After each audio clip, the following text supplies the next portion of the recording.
Good morning students, की हाल है बच्चों, की कर रहे हो। सो स्टूडेंट्स, अज साडा नैक्सट चैप्टर है थर्ड चैप्टर भारतीय लोकतंत्र दीयां समस्यावां, चुनौतियां ते भविख, problems, challenges to the democracy and the future of the democracy. Topic शुरू करन तो पहला बच्चों एक जरूरी मैसेज है कि देखो यह धरती ते साडा जन्म होया है ते धरती एक कर्म भूमि आ जिथे असी हर रोज़ वधिया तो वधिया काम करके अपना जीवन जिहड़ा है इहनूं सफल बनाना है। छोटा जिहा मैसेज देखो, जे छप्पड़ का पानी देखिया है तुसीं, छप्पड़ के पानी लागे कोई नहीं जाता, स्टैगनेटेड वाटर है तो उहदे चों समैल आनी शुरू हो जाती है। और हर इंसान जिहड़ा है वो नहर का पानी, एक चलती हुई नहर का पानी जिहड़ा है वो सानू ज़्यादा वधिया लगता। असी नहर कंढे स्ट्रीम के दुआले असी इंजॉय करते हैं क्योंकि वो चलता तो फ्रैश वाटर है। सो इस तरह असी भी कंटीन्यूसली पढ़ लिख के अपने नॉलेज नू अपडेट करते रहना है। मेहनत पूरी पूरी करनी है, भावें लॉकडाउन होवे, भावें जो मर्जी होवे। एक इंसान होने के नाते तुसी चाहे स्टूडेंट लाइफ विचों जो एक स्टूडेंट का कर्तव्य है उन्होंने जरूर पूरा कराया करो। ये एक मैं तुहानू दिलों मैसेज दे रही हाँ कि it's the best time to do hard work. So डट जो स्टूडेंट्स, साडा अज का टॉपिक है भारतीय लोकतंत्र दीयां जिहड़ियां चुनौतियां हन साडी डेमोक्रेसी नूं उहदे सामने, वो किहड़ियां हन उन्हां दे बारे असीं सारी अज डिस्कस करना है। ये तुसीं 10वीं विच भी टॉपिक पढ़िया सी स्टूडेंट्स, +1 दे विच भी तुहानूं थोड़ा इहदे बारे पता है। शुरू तो ही सानू पता है कि असी एक डेमोक्रेटिक कंट्री के वासी हाँ। जिहड़ा भारत है दुनिया के सब तो वड्डा लोकतंत्री राज है। सो असी अगे वधदे हाँ।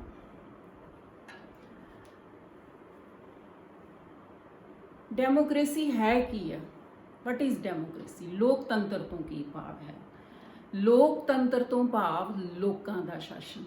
इत्थे सब तो सोहनी जिहड़ी डेफिनेशन है बच्चों, वो मैं Abraham Lincoln the president of America उन्हां दी कोट करना चाहांगी। उन्होंने कहा है कि लोकतंत्र तो भाव लोकां दी, लोकां द्वारा ते लोकां लई जिहड़ी सरकार है उसनूं असीं लोकतंत्र कहने हाँ। फिर सुन लो, democracy means government of the people, government for the people and government by the people. Means कि जिहड़ी लोकां द्वारा ही चुनी जाती सरकार है उन्होंने असीं लोकतंत्र कहते हैं और हर एक इहदे विच पार्टिसिपेंट हुंदा है।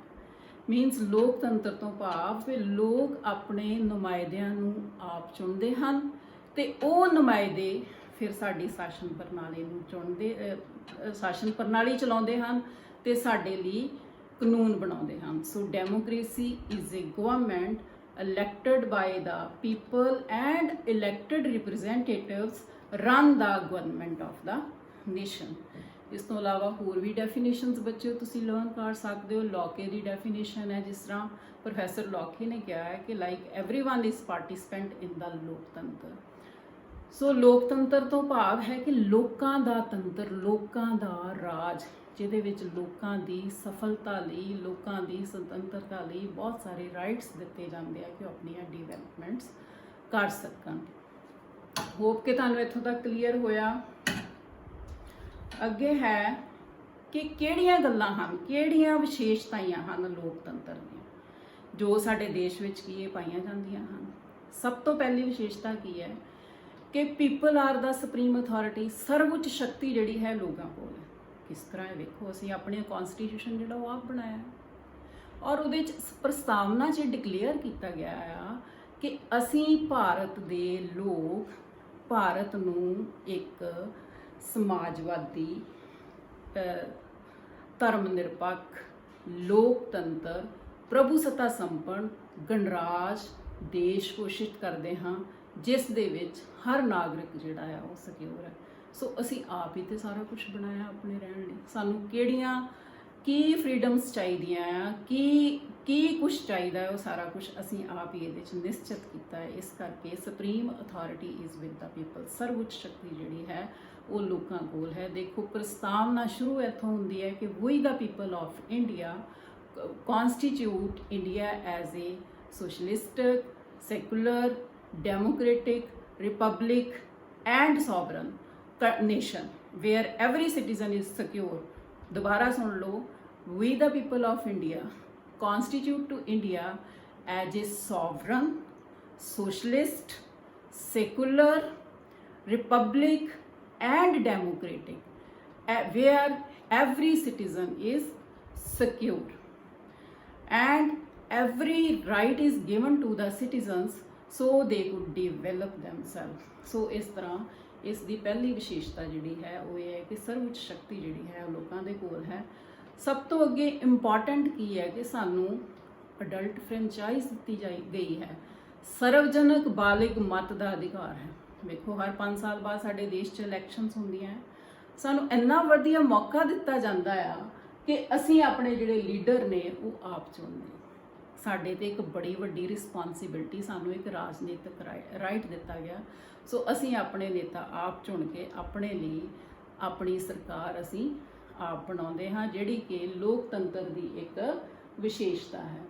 ਉਸ ਤੋਂ ਬਾਅਦ ਹੈ ਕਿ ਸਾਡੇ ਕਨਸਟੀਟਿਊਸ਼ਨ ਦੇ ਵਿੱਚ ਸਾਨੂੰ ਫੰਡਾਮੈਂਟਲ ਰਾਈਟਸ ਦਿੱਤੇ ਗਏ ਹਨ। ਬੱਚਿਓ 11th ਵਿੱਚ ਅਸੀਂ ਪੂਰੇ ਰਾਈਟਸ ਕੀਤੇ ਸੀਗੇ ਪੂਰੀ ਤਰ੍ਹਾਂ, ਜਿਹਦੇ ਵਿੱਚ ਸਾਨੂੰ ਇਹ ਪਤਾ ਲੱਗਿਆ ਸੀ ਕਿ ਸਾਡੇ ਰਾਈਟਸ ਕਿਹੜੇ ਹਨ। ਸੋ ਕਨਸਟੀਟਿਊਸ਼ਨ ਦੇ ਚੈਪਟਰ 3 ਵਿੱਚ 12 ਤੋਂ 35 ਤੱਕ ਇੰਡੀਵਿਜੂਅਲ ਡਿਵੈਲਪਮੈਂਟ ਵਾਸਤੇ ਸਾਰੇ ਰਾਈਟ ਦਿੱਤੇ ਗਏ ਹਨ। ਸਭ ਤੋਂ ਪਹਿਲਾ ਹੈ ਸਮਾਨਤਾ ਦਾ ਅਧਿਕਾਰ। ਜੇ ਆਪਾਂ ਲੋਕ ਸਮਾਨ ਹੋਵਾਂਗੇ, ਇਕੁਅਲ ਸਮਝੇ ਜਾਵਾਂਗੇ, equal before the law, no discrimination on the based of caste, colour or creed, ਤਾਂ ਹੀ ਅਸੀਂ ਡਿਵੈਲਪ ਹੋ ਸਕਦੇ ਹਾਂ ਨਾ। ਸੋ 14 ਤੋਂ 18 ਤੱਕ ਇਹ ਵਿਵਸਥਾ ਕੀਤੀ ਗਈ ਸੰਵਿਧਾਨ 'ਚ ਕਿ all the citizens of India are equally treated before law or everywhere. Then ਸੁਤੰਤਰਤਾ ਦਾ ਅਧਿਕਾਰ ਸਾਨੂੰ ਦਿੱਤਾ ਗਿਆ ਹੈ, ਜਿਹੜਾ ਕਿ 19 ਤੋਂ 22 ਆਰਟੀਕਲ ਜਿਹੜਾ ਕਿ ਸਾਨੂੰ ਫਰੀडम ਤਰ੍ਹਾਂ ਦੀਆਂ ਦਿੰਦਾ ਹੈ। ਅਸੀਂ ਫ੍ਰੀਲੀ ਘੁੰਮ ਫਿਰ ਸਕਦੇ ਹਾਂ, ਆ ਜਾ ਸਕਦੇ ਹਾਂ, ਫਰੀडम ਟੂ ਐਕਸਪ੍ਰੈਸ਼ਨ ਹੈ, ਫਰੀडम ਟੂ ਸਪੀਚ ਹੈ, ਸਰਕਾਰ ਦੀ ਆਲੋਚਨਾ ਕਰ ਸਕਦੇ ਹਾਂ, ਆਪਣੀਆਂ ਸਮੁਦਾਇ ਆਪਣੀਆਂ ਆਰਗੇਨਾਈਜੇਸ਼ਨਸ ਬਣਾ ਸਕਦੇ ਹਾਂ। ਸੋ ਇਸ ਤਰ੍ਹਾਂ these are the some conditions for the development of the citizen that is possible only in democracy, and these provisions are given to us. So ਇਸ ਲਈ ਭਾਰਤ ਇੱਕ ਡੈਮੋਕ੍ਰੈਟਿਕ ਕੰਟਰੀ ਹੈ। ਦੈਨ ਸਾਨੂੰ ਸ਼ੋਸ਼ਣ ਦੇ ਵਿਰੁੱਧ ਅਧਿਕਾਰ ਦਿੱਤਾ ਗਿਆ, ਦੇਖੋ 23 ਤੋਂ 24 ਤੱਕ ਆਰਟੀਕਲ ਹੈ। ਸੋ ਰਾਈਟ ਅਗੇਂਸਟ ਐਕਸਪਲੋਇਟੇਸ਼ਨ ਕੀ ਆ ਕਿ no one can force you to work for that person without getting any money. ਤੁਹਾਨੂੰ ਕੋਈ ਐਕਸਪਲੋਇਟ ਨਹੀਂ ਕਰ ਸਕਦਾ, ਤੁਹਾਡੇ ਕੋਲ ਕੋਈ ਜ਼ਬਰਦਸਤੀ ਕੋਈ ਕੰਮ ਨਹੀਂ ਕਰਾ ਸਕਦਾ, ਤੁਹਾਨੂੰ ਅਨਪੇਡ ਨਹੀਂ ਕਰ ਸਕਦਾ ਤੁਹਾਡੀ ਕੰਮ ਬਦਲੇ। ਇਹ ਤੁਹਾਡਾ ਰਾਈਟ ਹੈ, ਜਿਹੜਾ ਕਿ ਲੋਕਤੰਤਰ ਦੀ ਇੱਕ ਖਾਸ ਵਿਸ਼ੇਸ਼ਤਾ ਹੈ। ਦੈਨ ਸਾਨੂੰ ਦਿੱਤਾ ਗਿਆ ਹੈ ਧਾਰਮਿਕ ਸੁਤੰਤਰਤਾ। ਵੇਖੋ ਧਰਮ ਇੱਕ ਅੰਦਰ ਦੀ ਯਾਤਰਾ ਹੈ ਬੱਚਿਓ। ਹਰ ਬੰਦੇ ਦਾ, ਹਰ ਇਨਸਾਨ ਦਾ ਬਲੀਫ ਹੈ ਕਿ ਧਰਮ ਨੂੰ ਅਲੱਗ-ਅਲੱਗ ਪੌੜੀਆਂ ਹੈ, ਤੁਸੀਂ ਆਪਾਂ ਕਿਹੜੀ ਪੌੜੀ 'ਤੇ ਚੜ੍ਹਨਾ ਹੈ। ਸਾਨੂੰ we are free to worship any religion. Democratic ਦੀ ਕੰਟਰੀ ਦੀ ਇੱਕ ਖਾਸ ਕੰਡੀਸ਼ਨ ਹੈ ਕਿ ਸਾਨੂੰ ਇਹ ਸੁਤੰਤਰਤਾ ਪ੍ਰਾਪਤ ਹੈ, ਅਸੀਂ ਆਪਣੀ ਮਰਜ਼ੀ ਨਾਲ ਆਪਣਾ ਰਿਲੀਜਨ ਜਿਹੜਾ ਹੈ ਉਹਨੂੰ ਮੰਨ ਸਕਦੇ ਹਾਂ, ਸਾਨੂੰ ਸਰਕਾਰ ਇੱਥੇ ਰੋਕ ਨਹੀਂ ਸਕਦੀ। ਸੋ ਇਹ ਆਰਟੀਕਲ 25 to 28 ਵਿੱਚ ਸਾਨੂੰ ਰਿਲੀਜੀਅਸ ਫਰੀडम ਜਿਹੜੀ ਹੈ ਉਹ ਮਿਲੀ ਹੋਈ ਹੈ, ਜਿਹੜੀ ਕਿ ਲੋਕਤੰਤਰ ਦੀ ਖਾਸ ਵਿਸ਼ੇਸ਼ਤਾ ਹੈ।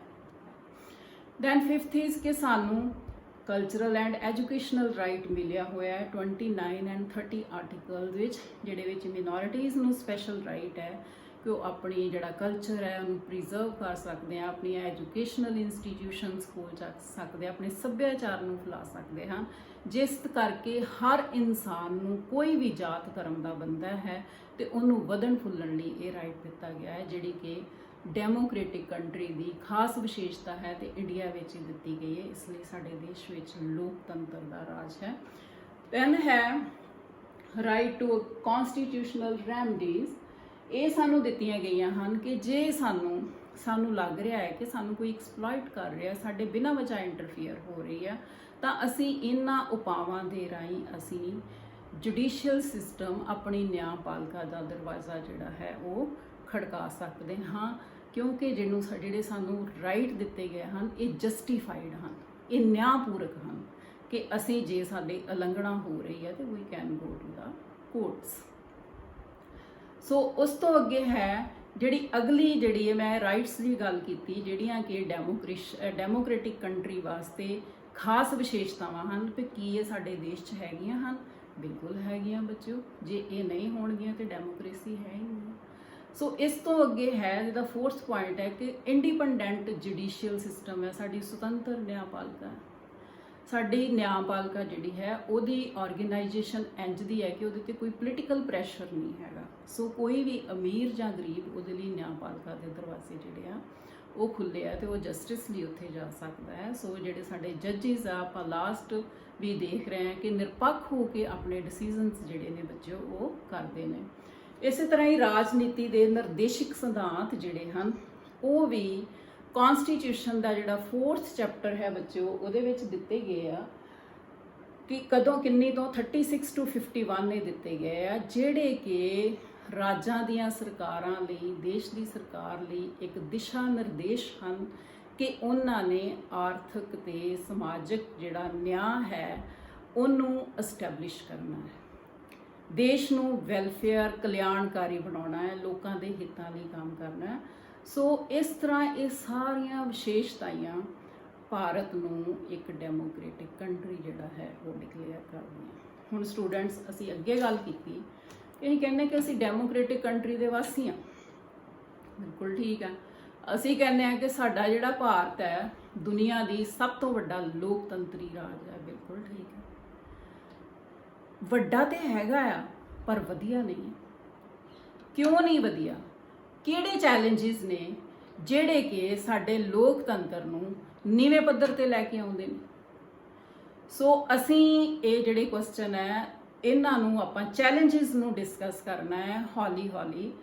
ਔਰ ਇੱਥੇ ਜਿਹੜਾ ਤੁਹਾਨੂੰ ਲੋਕਤੰਤਰ ਦੀਆਂ ਵਿਸ਼ੇਸ਼ਤਾਵਾਂ ਹਨ, ਲੋਕਤੰਤਰ ਕੀ ਹੈ, ਇੱਥੇ ਬੱਚਿਓ ਤੁਹਾਨੂੰ 4 ਨੰਬਰ ਦਾ ਕੁਐਸਚਨ ਜਿਹੜਾ ਹੈ ਉਹ ਆ ਸਕਦਾ ਹੈ।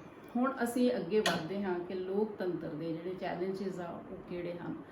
ਮੈਂ ਇੱਥੇ ਹੈਡਿੰਗ ਬੱਚਿਓ ਬਣਾਇਆ ਹੈ ਕਿ ਸੋਸ਼ੋ ਇਕਨੋਮਿਕ ਫੈਕਟਰਸ ਅਫੈਕਟਿੰਗ ਡੈਮੋਕ੍ਰੇਸੀ, ਜਾਂ ਲੋਕਤੰਤਰ ਨੂੰ ਪ੍ਰਭਾਵਿਤ ਕਰਨ ਵਾਲੇ ਸਮਾਜਿਕ ਤੇ ਆਰਥਿਕ ਤੱਤ। ਤੁਸੀਂ ਇਹਨਾਂ ਨੂੰ ਲੋਕਤੰਤਰ ਨੂੰ ਪ੍ਰਭਾਵਿਤ ਕਰਨ ਵਾਲੀਆਂ ਸਮੱਸਿਆਵਾਂ ਵੀ ਕਹਿ ਸਕਦੇ ਹੋ, ਲੋਕਤੰਤਰ ਨੂੰ ਪ੍ਰਭਾਵਿਤ ਕਰਨ ਵਾਲੀਆਂ ਚੁਣੌਤੀਆਂ ਵੀ ਕਹਿ ਸਕਦੇ ਹੋ। ਇਹ 8 ਜਿਹੜੀਆਂ ਆ ਮੈਂ ਇੱਥੇ ਤੁਹਾਨੂੰ ਦਿਖਾ ਰਹੀ ਹਾਂ। ਸੋ ਇਹਨਾਂ ਨੂੰ ਅਸੀਂ ਅਲੱਗ-ਅਲੱਗ ਜਿਹੜਾ ਹੈ ਉਹ ਆਪਾਂ ਡਿਸਕਸ ਕਰਦੇ ਹਾਂ। ਔਰ ਇਹਦੇ ਤੇ ਪਹਿਲਾਂ ਹੀ ਸੁਣ ਲਓ ਕਿ ਜੇ ਤੇ ਤੁਹਾਨੂੰ ਇਹ ਕੁਐਸਚਨ ਆ ਜਾਂਦਾ ਹੈ ਕਿ ਬੇਰੁਜ਼ਗਾਰੀ ਦਾ ਲੋਕਤੰਤਰ ਤੇ ਕੀ ਪ੍ਰਭਾਵ ਹੈ ਤਾਂ ਇਹ 4 ਨੰਬਰ ਦਾ ਕੁਐਸਚਨ ਬਣ ਜਾਂਦਾ ਹੈ। ਪਰ ਜੇ ਨਾਲ ਇਹ ਵੀ ਆ ਜਾਏ ਕਿ ਲੋਕਤੰਤਰ ਤੋਂ ਕੀ ਭਾਵ ਹੈ ਤੇ ਬੇਰੁਜ਼ਗਾਰੀ ਲੋਕਤੰਤਰ ਤੇ ਕਿਸ ਤਰ੍ਹਾਂ ਪ੍ਰਭਾਵ ਪਾਉਂਦੀ ਹੈ ਤਾਂ ਇਹ 6 ਨੰਬਰ ਦਾ ਕੁਐਸਚਨ ਜਿਹੜਾ ਹੈ ਉਹ ਬੱਚਿਓ ਆ ਜਾਂਦਾ ਹੈ। ਇਹ ਟੌਪਿਕ ਇਹੋ ਜਿਹਾ ਆ ਕਿ ਜਿਹਦੇ ਤੇ ਹਰ ਤੁਸੀਂ ਵੱਧ ਤੋਂ ਵੱਧ ਬੋਲ ਸਕਦੇ ਹੋ, ਤੁਸੀਂ ਆਪਣੇ ਪੁਆਇੰਟਸ ਬਣਾ ਸਕਦੇ ਹੋ, ਤੁਸੀਂ ਆਪਣੇ ਕੁਐਸਚਨ ਨੂੰ ਬਹੁਤ ਅੱਛੀ ਤਰ੍ਹਾਂ ਡਿਸਕਸ ਕਰ ਸਕਦੇ ਹੋ। ਹੁਣ ਅਸੀਂ ਅੱਗੇ ਵਧਦੇ ਹਾਂ। ਅਨਪੜ੍ਹਤਾ ਦੇਖੋ 2019 ਦੇ ਹਿਸਾਬ ਦੇ ਨਾਲ ਸਾਡੇ ਦੇਸ਼ ਵਿੱਚ ਹਾਲੇ ਵੀ ਜਿਹੜੇ 30% ਲੋਕ ਨੇ ਉਹ ਅਨਪੜ੍ਹ ਆ। ਕੇਰਲਾ ਦੇ ਵਿੱਚ ਜਿਹੜੀ ਹੈਗੀ ਆ 94% ਜਿਹੜੀ ਆ ਲਿਟਰੇਸੀ ਰੇਸ਼ੋ, ਤੇ ਪੰਜਾਬ ਦੀ ਮੈਂ ਲਈ ਆ ਨਾਲ, ਇਹਦੇ ਤੇ ਹੈਗੀ ਆ 75.23% ਜਿਹੜੇ ਲੋਕ ਨੇ ਪੜ੍ਹੇ ਲਿਖੇ। ਕੇਰਲਾ ਸਭ ਤੋਂ ਜ਼ਿਆਦਾ ਪੜ੍ਹਿਆ ਲਿਖਿਆ ਇੰਡੀਆ ਦਾ ਸੂਬਾ ਹੈ। ਸਾਡਾ ਦੇਸ਼ ਨੂੰ ਆਜ਼ਾਦ ਹੋਇਆ 72 ਈਅਰ ਹੋ ਗਏ, ਬਟ ਹਾਲੇ ਵੀ ਇੱਥੇ 30% ਲੋਕ ਉਹ ਆ ਜਿਹੜੇ ਅੰਗੂਠਾ ਛਾਪ। ਕੀ ਤੁਸੀਂ ਇਹ ਸੋਚਦੇ ਹੋ ਕਿ ਇੱਕ ਅਨਪੜ੍ਹ ਵਿਅਕਤੀ ਜਿਹੜਾ ਵਾ ਉਹ ਰਾਜਨੀਤੀ ਨੂੰ ਸਮਝ ਸਕਦਾ ਹੈ? ਇੱਥੇ ਗਵਰਨਮੈਂਟ ਕੀ ਕਰ ਰਹੀ ਆ ਕਿ ਹੁਣ 2002 ਤੋਂ ਇੱਕ ਸਰਵ ਸਿੱਖਿਆ ਅਭਿਆਨ ਚਲਾਇਆ ਗਿਆ ਸੀ। 86 ਅਮੈਂਡਮੈਂਟ ਕਰਕੇ ਸੰਵਿਧਾਨ ਦੇ ਵਿੱਚ ਸਾਨੂੰ 21A ਰਾਈਟ ਟੂ ਐਜੂਕੇਸ਼ਨ ਦਿੱਤਾ ਗਿਆ, ਜਿਹਦੇ ਵਿੱਚ 6 ਤੋਂ 14 ਸਾਲ ਦੇ ਬੱਚੇ ਲਈ ਕੰਪਲਸਰੀ ਫ੍ਰੀ ਤੇ ਕੰਪਲਸਰੀ ਮਤਲਬ ਮੁਫਤ ਤੇ ਲਾਜ਼ਮੀ ਐਜੂਕੇਸ਼ਨ ਦਾ ਪ੍ਰਬੰਧ ਕੀਤਾ ਗਿਆ, ਜਿਹਦੇ ਵਿੱਚ ਸਾਰੇ ਹੀ ਰਾਜ ਯਕੀਨੀ ਬਣਾਉਣਗੇ ਕਿ 6 ਤੋਂ 14 ਸਾਲ ਦਾ ਬੱਚਾ ਕੋਈ ਘਰ ਨਾ ਬੈਠੇ, ਉਹ ਕੋਈ ਐਵੇਂ ਮਜ਼ਦੂਰੀ ਨਾ ਕਰੇ, ਉਹਦੀ ਐਜੂਕੇਸ਼ਨ ਬਹੁਤ ਹੋਣੀ ਚਾਹੀਦੀ ਹੈ। ਕਮ ਸੇ ਕਮ ਸਰਕਾਰਾਂ ਇਹ ਚਾਹੁੰਦੀਆਂ ਕਿ ਉਹਨਾਂ ਨੂੰ ਇੱਕ ਜਿਹੜੀ ਲੈਂਗੁਏਜ ਹੈ ਉਹ ਤੇ ਆਉਂਦੀ ਹੋਵੇ ਕਿ ਉਹਦਾ ਜਿਹੜਾ ਬ੍ਰੇਨ ਹੈ ਉਹ ਡਿਵੈਲਪ ਹੋ ਸਕੇ। ਪਰ ਹੁਣ ਕੁਐਸਚਨ ਇਹ ਆਉਂਦਾ ਹੈ ਕਿ ਜਦੋਂ ਇੰਨੀ ਅਨਪੜ੍ਹਤਾ ਹੋਏਗੀ ਤੇ ਕੀ ਇਹ ਡੈਮੋਕ੍ਰੇਸੀ ਨੂੰ ਥੱਲੇ ਨੂੰ ਲੈ ਕੇ ਆਉਂਦੀ ਆ? ਕਿਉਂਕਿ ਅਸੀਂ ਇੱਕ ਅਨਪੜ੍ਹ ਵਿਅਕਤੀ ਜਿਹੜਾ ਵਾ ਉਹ ਰਾਜਨੀਤੀ ਤੋਂ ਬਿਲਕੁਲ ਅਣਜਾਣ ਰਹਿੰਦਾ, ਉਹਨੂੰ ਤੇ ਪੇਚੀਦਗੀਆਂ ਹੀ ਸਮਝ ਨਹੀਂ ਆਉਂਦੀਆਂ ਕਿ ਕਿਸ ਤਰ੍ਹਾਂ ਉਹ ਇੱਕ ਵਧੀਆ ਲੋਕਤੰਤਰ ਐਸਟੈਬਲਿਸ਼ ਕਰ ਸਕਦਾ ਹੈ ਬੱਚਿਓ? ਉਹਦੀ ਵਿਚਾਰਧਾਰਾ ਹੀ ਚੇਂਜ ਨਹੀਂ ਹੋਣੀ, ਪੁਰਾਣੇ ਹੀ ਖਿਆਲਾਤ ਰਹਿਣੇ ਆ, ਕਿਉਂਕਿ ਉਹਨੂੰ ਨੌਲੇਜ ਹੀ ਨਹੀਂ ਮਿਲਿਆ, ਉਹਦਾ ਬ੍ਰੇਨ ਡਿਵੈਲਪ ਹੀ ਨਹੀਂ ਹੋਇਆ। ਇਸ ਕਰਕੇ ਉਹ ਲੋਕਾਂ ਜਿਹੜੇ ਸਮਾਰਟ ਸਾਡੇ ਰਾਜਨੀਤੀਵਾਨ ਹੈ, ਜਦੋਂ ਵੋਟਾਂ ਹੁੰਦੀਆਂ ਹਨ ਤੇ ਜਿਹੜੇ ਅਨਪੜ੍ਹ ਲੋਕ ਹਨ ਉਹ ਛੇਤੀ ਦੇ ਨਾਲ ਇਹਨਾਂ ਦੇ ਜਾਲ 'ਚ ਫਸ ਜਾਂਦੇ ਨੇ ਤੇ ਲਾਲਚ ਵਿੱਚ ਆ ਕੇ ਵੋਟ ਦਾ ਗਲਤ ਇਸਤੇਮਾਲ ਕਰਦੇ ਨੇ। ਕਦੀ ਵੀ ਚੰਗੇ ਜਿਹੜੇ ਨੇਤਾ ਹੈ ਉਹਨਾਂ ਦੀ ਚੋਣ ਨਹੀਂ ਕਰ ਸਕਦੇ, ਆਪਣੇ ਫਿਰ ਉਹਨਾਂ ਨੂੰ ਆਪਣੇ ਰਾਈਟਸ ਤੇ ਡਿਊਟੀਜ਼ ਲਈ ਪਤਾ ਹੀ ਨਹੀਂ ਬੱਚਿਓ ਲੱਗਦਾ। ਤੁਹਾਨੂੰ ਵੇਖੋ, ਆਪਾਂ ਪੋਲੀਟੀਕਲ ਸਾਇੰਸ ਪੜ੍ਹਾਉਂਦੇ ਆ ਤੇ ਮੈਂ ਹਮੇਸ਼ਾ ਕਲਾਸ 'ਚ ਕਹਿੰਦੀ ਆ ਕਿ I want to make you smart, ਕਿ ਤੁਸੀਂ ਅੰਡਰਸਟੈਂਡ ਕਰ ਸਕੋ, ਤੁਸੀਂ ਚੰਗੇ ਨਾਗਰਿਕ ਬਣ ਸਕੋ। ਜੇ ਕੱਲ ਨੂੰ ਬਣੋਗੇ ਤੇ ਫਿਰ ਹੀ ਆਪਾਂ ਦੇਸ਼ ਦੇ ਲੋਕਤੰਤਰ ਨੂੰ ਬਚਾਵਾਂਗੇ ਨਾ। ਸੋ ਮੇਰਾ ਇੱਕ ਟੀਚਰ ਹੁੰਦਿਆਂ ਹੋਇਆ ਮੇਰੀ ਇੱਕ ਡਿਊਟੀ ਹੈ ਤੇ ਤੁਹਾਡੀ ਇੱਕ ਵਿਦਿਆਰਥੀ ਹੁੰਦਿਆਂ ਹੋਇਆ ਡਿਊਟੀ ਕਿ ਆਪਾਂ ਸਖਤ ਮਿਹਨਤ ਕਰੀਏ, ਕਰਕੇ ਆਪਣੇ ਆਪ ਨੂੰ ਡਿਵੈਲਪ ਕਰੀਏ। ਇੱਕ ਤੇ ਅਸੀਂ ਆਪਣਾ ਭਲਾ ਕਰਾਂਗੇ, ਇੱਕ ਅਸੀਂ ਸਮਾਜ ਦਾ ਭਲਾ ਕਰਾਂਗੇ। ਸੋ ਅਨਪੜ੍ਹ ਵਿਅਕਤੀ ਦੀ ਜਿਹੜੀ ਸੋਚ ਹੈ ਉਹ ਵੀ ਸੌੜੀ ਹੁੰਦੀ ਹੈ। ਇਸ ਲਈ ਜਿਹੜੀ ਗਵਰਨਮੈਂਟ ਹੈ ਉਹ ਤੇ ਕਰ ਰਹੀ ਹੈ ਕਿ ਉਹਨਾਂ ਨੇ 21A ਜਿਹੜਾ ਹੈ ਨਵਾਂ ਸਾਨੂੰ ਫੰਡਾਮੈਂਟਲ ਰਾਈਟ ਦੇ ਦਿੱਤਾ, 86 ਜਿਹੜੀ ਆ ਉਹ ਅਮੈਂਡਮੈਂਟ ਕਰਕੇ, ਜਿਹਦੇ ਥਰੂ ਸਾਰੇ ਦੇਸ਼ ਵਿੱਚ ਸਰਵ ਸਿੱਖਿਆ ਅਭਿਆਨ ਚਲਾਇਆ ਜਾਂਦਾ ਹੈ, ਹਰ ਸਟੇਟ 'ਚ ਚਲਾਇਆ ਜਾਂਦਾ ਹੈ, ਕੰਪਲਸਰੀ ਲਾਜ਼ਮੀ ਕਰ ਦਿੱਤਾ ਹੈ। ਬਟ ਇਹਦੇ ਨਾਲ ਸਾਡੇ ਸਮਾਜ ਦੀ, ਸਾਡੇ ਹਰ ਇੱਕ ਦੀ ਡਿਊਟੀ ਹੈ ਕਿ ਅਸੀਂ ਪੜ੍ਹੀਏ, ਲਿਖੀਏ ਤੇ ਆਪਣੇ ਲੋਕਤੰਤਰ ਨੂੰ ਬਚਾਈਏ। ਤੇ ਕੁਐਸਚਨ ਕਿਹੜਾ ਬਣਦਾ ਹੈ ਕਿ ਅਨਪੜ੍ਹਤਾ ਦਾ ਲੋਕਤੰਤਰ ਤੇ ਕੀ ਪ੍ਰਭਾਵ ਹੈ? ਸੋ ਪ੍ਰਭਾਵ ਤੁਸੀਂ ਸਾਹਮਣੇ ਦੇਖ ਲਿਆ। 4 ਨੰਬਰ ਦਾ ਇੰਜ ਆ ਜਾਏਗਾ, ਜੇ 6 ਦਾ ਆਇਆ ਤੇ ਫਿਰ ਨਾਲ ਲੋਕਤੰਤਰ ਤੋਂ ਕੀ ਭਾਵ ਹੈ ਤੇ ਅਨਪੜ੍ਹਤਾ ਇਸ ਤੇ ਕਿਸ ਤਰ੍ਹਾਂ ਪ੍ਰਭਾਵ ਪਾਉਂਦੀ ਹੈ। ਨੈਕਸਟ ਸਾਡਾ ਚੈਲੰਜ ਹੈ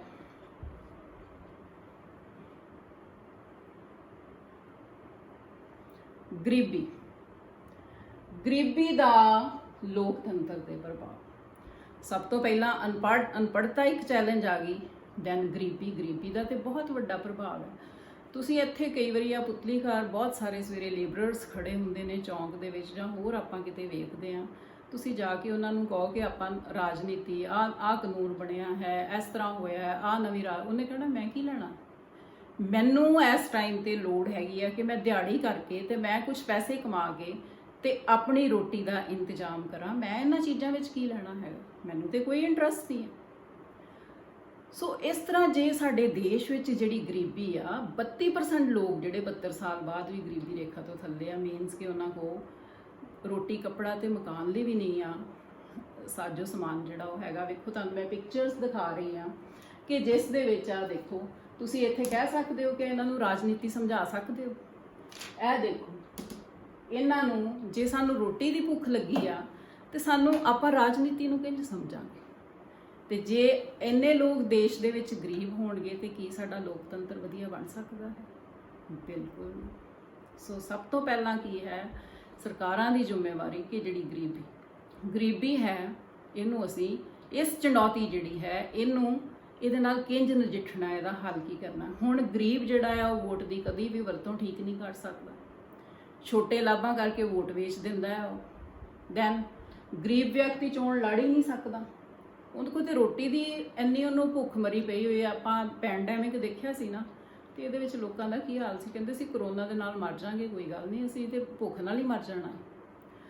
ਸੋ ਚੰਗਾ ਨੇਤਾ ਇੱਕ ਗਰੀਬ ਵਿਅਕਤੀ ਕਦੀ ਨਹੀਂ ਬਣ ਸਕਦਾ। ਆਰਥਿਕ ਤੰਗੀ ਕਾਰਨ ਉਹਨੇ ਕਹਿਣਾ ਮੈਂ ਰਾਜਨੀਤੀ ਤੋਂ ਕੀ ਲੈਣਾ, ਮੈਨੂੰ ਤੇ ਉਹੀ ਸਰਕਾਰ, ਉਹੀ ਲੋਕ, ਉਹੀ ਚੰਗੀ ਲੱਗੂਗੀ ਨਾ ਜਿਹੜੀ ਮੇਰਾ ਰੋਟੀ ਪਾਣੀ ਦਾ ਪ੍ਰਬੰਧ ਕਰੇਗੀ, ਮੈਨੂੰ ਕੋਈ ਰੁਜ਼ਗਾਰ ਦਊਗੀ, ਫਿਰ ਹੀ ਮੈਂ ਸੋਚ ਸਕਦਾ ਨਾ।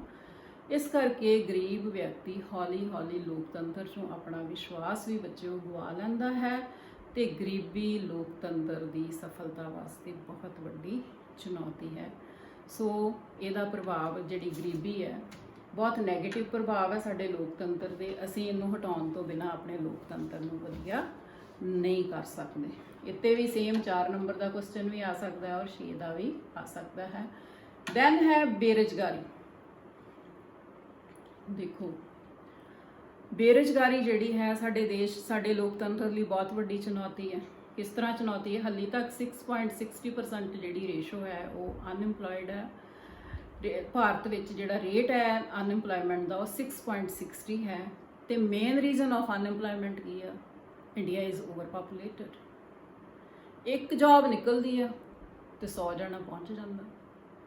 ਸੋ ਇਹਦਾ ਪ੍ਰਭਾਵ ਵੀ ਸਾਡੇ ਲੋਕਤੰਤਰ ਤੇ ਬਹੁਤ ਹੀ ਨੈਗੇਟਿਵ ਪੈਂਦਾ ਹੈ। ਬੇਰੁਜ਼ਗਾਰ ਵਿਅਕਤੀ ਕੀ ਆ, ਸਾਰਾ ਦਿਨ ਵਿਹਲਾ ਮਨ ਸ਼ੈਤਾਨ ਦਾ ਘਰ, ਉਹਦੇ ਮਨ ਦੇ ਵਿੱਚ ਹੀਨ ਭਾਵਨਾ ਆਉਂਦੀ ਹੈ, ਉਹਦਾ ਮਨੋਬਲ ਗਿਰਦਾ ਆ, ਝੂਠ ਬੋਲਦਾ, ਬੇਈਮਾਨੀ ਕਰਨੀ, ਫਿਰ ਉਹਦੇ ਵਿਹਲੇ ਰਹਿਣ ਕਰਕੇ ਭ੍ਰਿਸ਼ਟਾਚਾਰ ਫੈਲਣਾ। ਬੇਰੁਜ਼ਗਾਰ ਵਿਅਕਤੀ ਵੇਖੋ, ਬੜੀਆਂ ਸਟ੍ਰਾਈਕਸ ਟੀਚਰਸ ਦੀਆਂ ਸੁਣੀਆਂ ਹੋਣਗੀਆਂ, ਟੈਂਕੀਜ਼ ਤੇ ਚੜ੍ਹਦੇ ਨੇ, ਕਈ ਕੁਛ ਹੁੰਦਾ। ਕਿਉਂ ਚੜ੍ਹਦੇ ਨੇ? Because they are unemployed. ਹੜਤਾਲਾਂ ਕਰਨੀਆਂ, ਤੋੜ ਫਨ ਹੁੰਦੀ ਹੈ। ਸੋ ਇਹ ਸਾਰਾ ਕੁਝ ਕਿਉਂ ਹੈ? ਕਿਉਂਕਿ ਦੇਖੋ, ਆਪਾਂ ਜਰਾ ਸੋਚ ਕੇ ਦੇਖੀਏ ਕਿ ਸਾਡੀ ਜੇਬ ਵਿੱਚ ਪੈਸੇ ਹੀ ਨਹੀਂ ਆ, ਪਰ ਸਾਡੀਆਂ ਲੋੜਾਂ ਬਹੁਤ ਜ਼ਿਆਦਾ ਹੈ। ਤੇ ਕੀ ਅਸੀਂ ਲੋਕਤੰਤਰ ਦੇ ਵਿੱਚ ਇੱਕ ਚੰਗੇ ਨਾਗਰਿਕ ਹੋਣ ਦਾ ਰੋਲ ਨਿਭਾ ਸਕਦੇ ਹਾਂ? ਨੈਵਰ। ਸਭ ਤੋਂ ਪਹਿਲਾਂ ਕੀ ਚਾਹੀਦਾ ਹੈ? ਰੁਜ਼ਗਾਰ ਚਾਹੀਦਾ ਹੈ। ਰੁਜ਼ਗਾਰ ਦੇ ਮੌਕੇ ਜ਼ਿਆਦਾ ਹੋਣੇ ਚਾਹੀਦੇ ਆ। ਸੋ ਇਸ ਤਰ੍ਹਾਂ ਜਿਹੜਾ ਬੇਰੁਜ਼ਗਾਰ ਵਿਅਕਤੀ ਹੈ, ਕਾਨੂੰਨ ਦੀ ਉਲੰਘਣਾ ਵੀ ਕਰਦਾ ਹੈ, ਕਰਤਵਾਂ ਵੱਲੋਂ ਫਿਰ ਉਹ ਜਿਹੜੀਆਂ ਡਿਊਟੀਜ਼ ਆ ਉਹਨਾਂ ਤੋਂ ਬੇਮੁਖ ਹੋ ਜਾਂਦਾ ਹੈ। ਹੌਲੀ ਹੌਲੀ ਲੋਕਤੰਤਰ ਦੇ ਵਿਸ਼ਵਾਸ 'ਚ ਕਮੀ ਹੋ ਜਾਂਦੀ ਹੈ। ਤੇ ਜਿਹੜੀ ਸਾਡੀ ਨੌਜਵਾਨ ਪੀੜ੍ਹੀ ਹੈ ਅੱਜ ਕੱਲ੍ਹ ਨਸ਼ੇ ਦਾ ਸ਼ਿਕਾਰ ਹੋ ਰਹੀ ਹੈ, ਇਹ ਵੀ ਇੱਕ ਵਿਹਲੇ ਰਹਿਣ ਕਰਕੇ, ਕੋਈ ਕੰਮ ਨਾ ਹੋਣਾ, ਕਾਰ ਨਾ ਹੋਣਾ, ਤੇ ਆਪਣੇ ਆਪ ਨੂੰ ਬਿਜ਼ੀ ਕਰਨ ਲਈ ਜਾਂ ਆਪਣੇ ਮਾਈਂਡ ਨੂੰ ਰਿਲੈਕਸ ਕਰਨ ਲਈ ਜਾਂ ਕੁਝ ਵੀ ਆ, ਉਹ ਨਸ਼ਿਆਂ ਵੱਲ ਗ੍ਰਸਤ ਹੋ ਰਹੀ ਹੈ। ਇਸ ਕਰਕੇ ਰੁਜ਼ਗਾਰ ਜਿਹੜਾ ਹੈ, ਇਹਦੀਆਂ ਮੈਕਸਿਮਮ ਓਪਰਚੁਨਿਟੀਜ਼ ਹੋਣਗੀਆਂ ਤੇ ਸਾਡਾ ਲੋਕਤੰਤਰ ਬਚ ਸਕਦਾ ਹੈ। ਇਹ ਇੱਕ ਬਹੁਤ ਵੱਡੀ ਲੋਕਤੰਤਰ ਦੇ ਸਾਹਮਣੇ ਚੁਣੌਤੀ ਹੈ। ਹੁਣ ਇੱਥੇ ਕੁਐਸਚਨ ਕੀ ਬਣਦਾ ਹੈ ਕਿ ਲੋਕਤੰਤਰ ਤੇ ਬੇਰੁਜ਼ਗਾਰੀ ਦਾ ਕੀ ਪ੍ਰਭਾਵ ਹੈ? 4 ਨੰਬਰ ਦਾ, ਜਾਂ ਲੋਕਤੰਤਰ ਕੀ ਹੈ ਤੇ ਬੇਰੁਜ਼ਗਾਰੀ ਦਾ ਇਸ ਤੇ ਕੀ ਪ੍ਰਭਾਵ ਹੈ? 6 ਨੰਬਰ ਦਾ ਕੁਐਸਚਨ ਬੱਚਿਓ ਆ ਸਕਦਾ ਹੈ। ਅੱਗੇ ਹੈ ਜਾਤੀਵਾਦ। ਵੇਖੋ, ਸਾਡੇ ਦੇਸ਼ ਦੇ ਵਿੱਚ ਹਰ ਇਨਸਾਨ ਦੀ ਪਛਾਣ ਕੀ ਹੈ? ਉਹਦੀ ਜਾਤ, ਨਾ ਕਿ ਉਹਦੇ ਗੁਣ। ਜਾਤੀਵਾਦ ਦੀ ਰਾਜਨੀਤੀ ਤੇ ਬਹੁਤ ਵੱਡੀ ਪਕੜ ਹੈ ਤੇ ਇਟ ਇਜ਼ ਸੈਡ ਕਿ politics has been casteised and caste has been politicised in India. ਮਤਲਬ ਜਾਤੀਵਾਦ ਦਾ ਰਾਜਨੀਤੀਕਰਨ ਹੋ ਗਿਆ ਆ ਤੇ ਰਾਜਨੀਤੀ ਦਾ ਜਾਤੀਕਰਨ ਹੋ ਗਿਆ।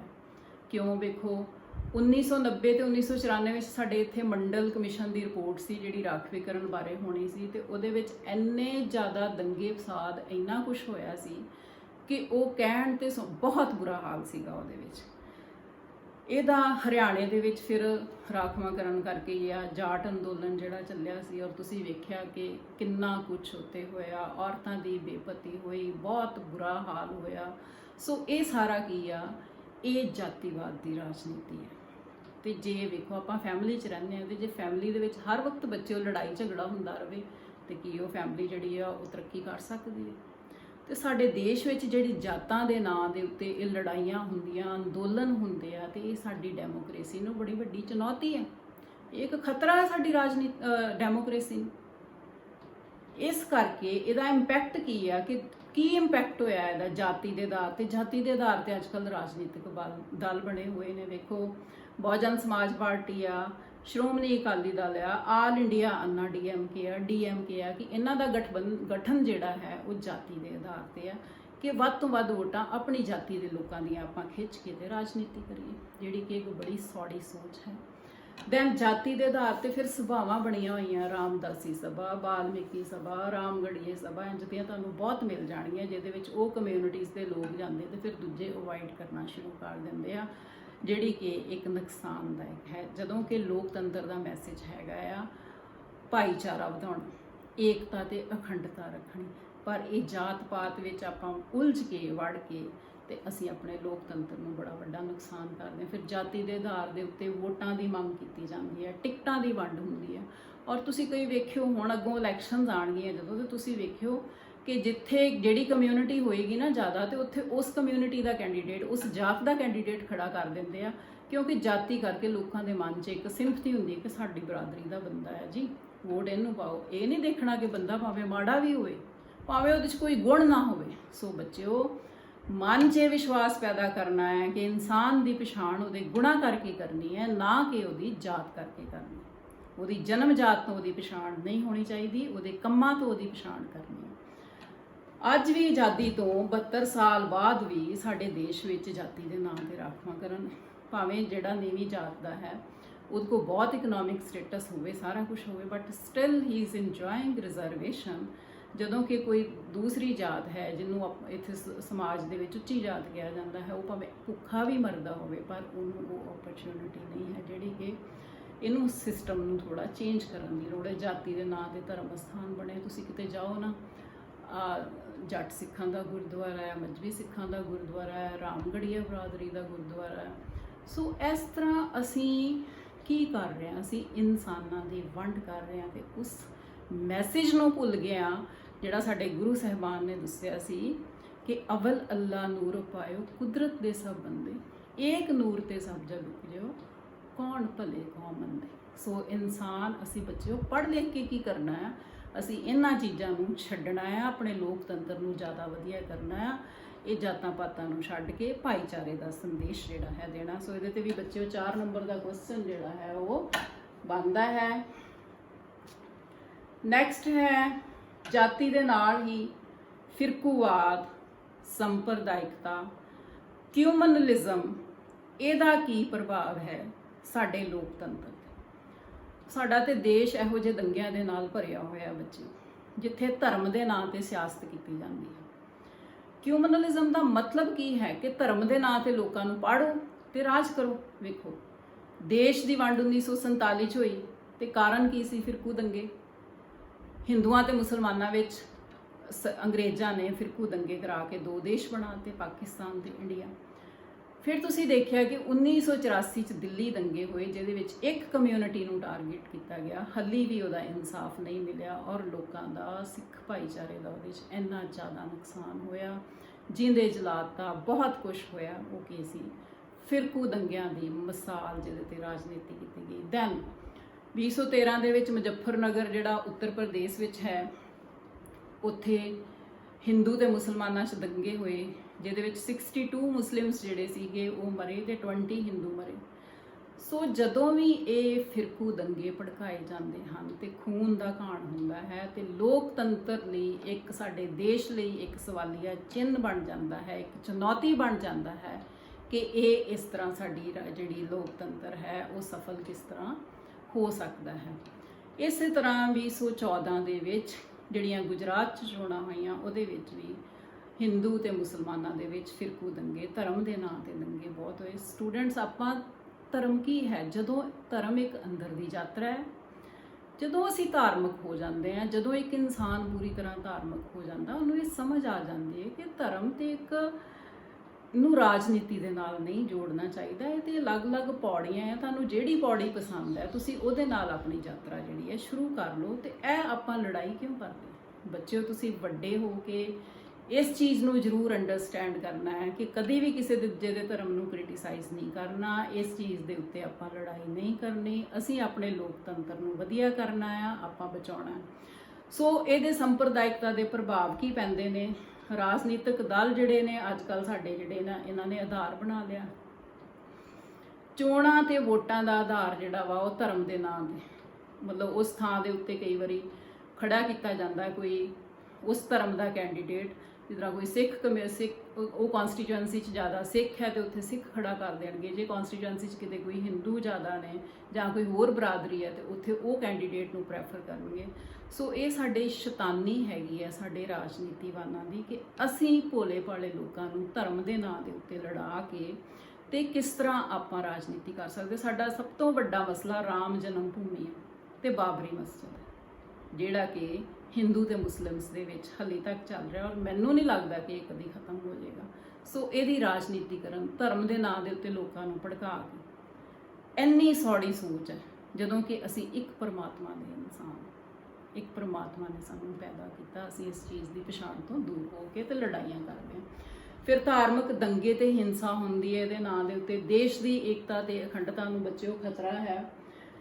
ਧਾਰਮਿਕ ਜਿਹੜੇ ਦਬਾਓ ਸਮੂਹ ਬਣ ਗਏ ਆ, ਉਹ ਕਈ ਵਾਰੀ ਆਪਣੀ ਮੰਗ ਨੂੰ ਮਨਵਾਉਣ ਲਈ ਕਈ ਤਰ੍ਹਾਂ ਦੇ ਪ੍ਰੈਸ਼ਰ ਜਿਹੜੇ ਨੇ ਸਰਕਾਰ ਦੇ ਉੱਤੇ ਪਾਉਂਦੇ ਨੇ ਤੇ ਖੇਤਰਵਾਦ ਜਿਹੜਾ ਹੈ ਤੇ ਰਾਸ਼ਟਰਵਾਦ ਜਿਹੜਾ ਵਾ ਉਹਦੇ ਵਿੱਚ ਸੰਤੁਲਨ ਕਰਨਾ ਜਿਹੜਾ ਕਈ ਵਾਰੀ ਔਖਾ ਹੋ ਜਾਂਦਾ ਹੈ ਕਿ ਧਾਰਮਿਕ ਦੰਗੇ ਜਿਹੜੇ ਹਨ ਦੇਸ਼ ਦੀ ਏਕਤਾ ਤੇ ਅਖੰਡਤਾ ਨੂੰ ਬਹੁਤ ਵੱਡਾ ਖਤਰਾ ਹਨ।